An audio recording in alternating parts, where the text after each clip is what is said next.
Now taking a look at the trophy cabinet for Salah, it includes 2 Premier League titles, 1 Champions League title, an Emirates FA Cup title, Carabao Cup. He has won Premier League Player of the Season twice, and he has won the Golden Boot in the Premier League 4 times.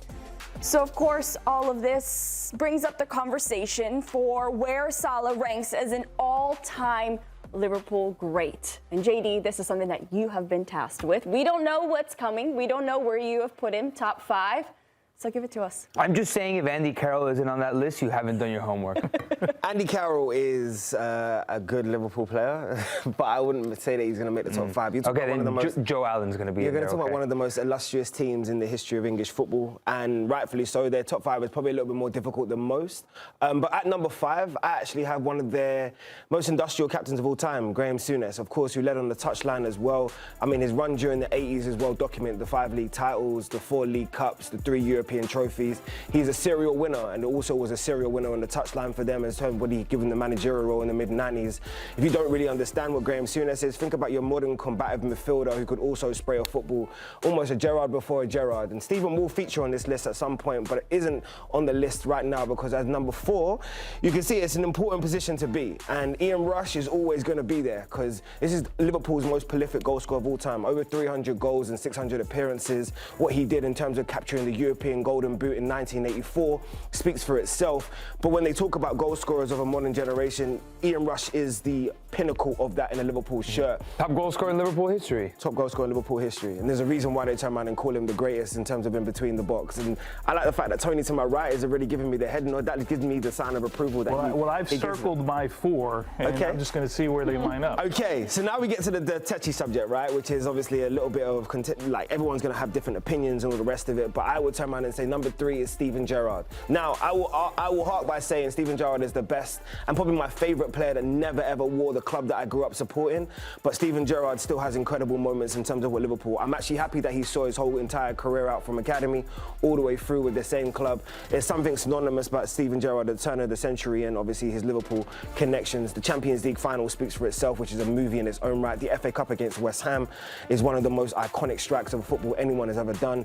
And everything else that's gone with it, the Olympiacos moment, the Premier League slip, it's all culminated together in what's been an incredible career and arguably the most iconic player of the modern generation. Now we go into the top 2, and this is where I have Mo. And people are going to be like, well, why is Mo not number 1? We'll get to who's number 1 in a second. But Mo is a modern great. From 2017, when he moved from Roma to where he is today as a Liverpool icon, over 10-year span, pretty much has been prolific. He's been clinical. He's been the epitome of what has been success for Liverpool over the last couple of years, and obviously gave them their title they had been waiting for almost 30 years, breaking that bank of what Man United fans have been screaming in their ear for a long while.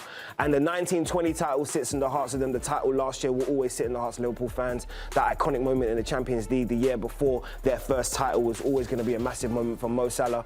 And also what he's done off the field, because if you look at the connection of that Liverpool community now, especially with Islam and Christianity and Protestant and so many different religions there, I know for a fact, doing the research, what Mo has done in terms of connect a community, and that really speaks volumes for who he is both on and off the pitch. And number 1, still to this day, there's a stand named after him. King Kenny speaks for himself, because Kenny Dalglish is the most successful player of all time in terms of in Liverpool's history.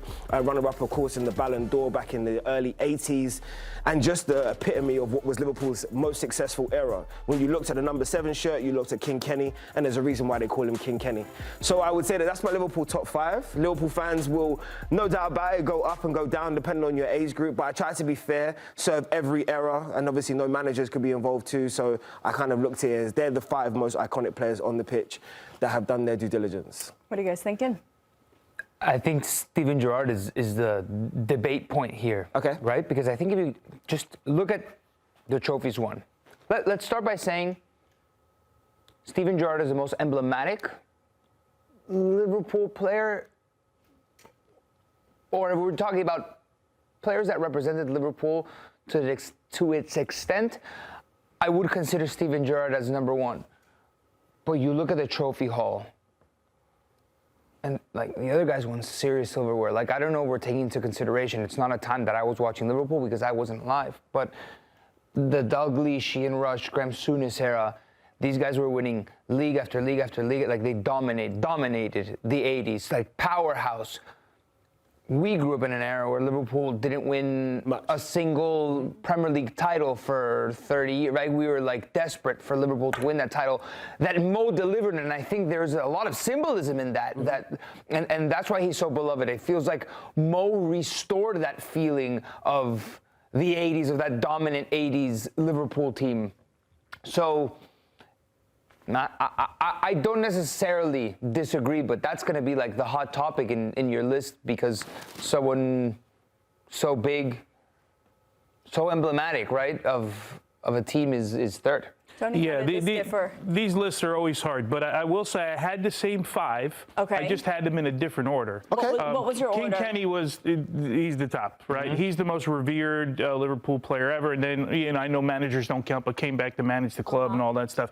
I had Graeme Souness because of what Nico said is number 2 with the 5 league titles. I mean, 5 league titles is a lot, right? He also he won 4 League Cups as well, 3 European titles.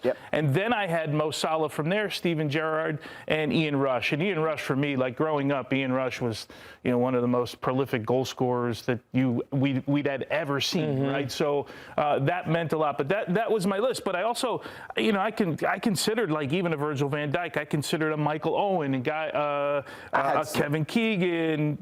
There were so many. I had this list. There was a lot. Ian Callahan was another one. I didn't know about Ian Callahan. 800. Think about it, 857 games, which comes out to 45 games a year over a 19-year stretch at Liverpool. It's unreal. It's like, think about that in today's day and age. Those are the guys that I was considering today, but I did have the same 5. I just had them in a different order. I'm happy they had the same 5, because bear in mind, he lived through a lot of that greatness, so you had seen it firsthand. Me and Nico, obviously, us being 90s babies, I'm only hearing stories, but we can still do our research, still watch the greatness, and still understand as to the impact that they had.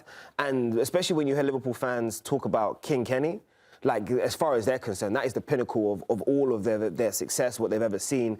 Like, him in their mind, that's their Ronaldo, that's their Messi, and that's the reason why he has a stand named after him. Like, people are going to sing about Mo Salah. When I went to Anfield for the first time and learned the song, all along the fields of Anfield Road, where once we watched King Kenny play. And could he play Stevie Highway on the wing? Well, I think Mo deserves a song that in 20, 30 years. Well, Mo Salah, Mo Salah. And I like that one. That's like comes from their soul. For sure. But almost, it's just like this era, like post Brendan Rodgers, that they were so close to winning, right?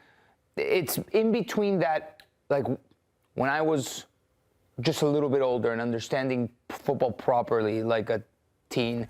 It's post 05, right? Post Istanbul, and right through the Brendan Rodgers era when Liverpool came so close and they just didn't.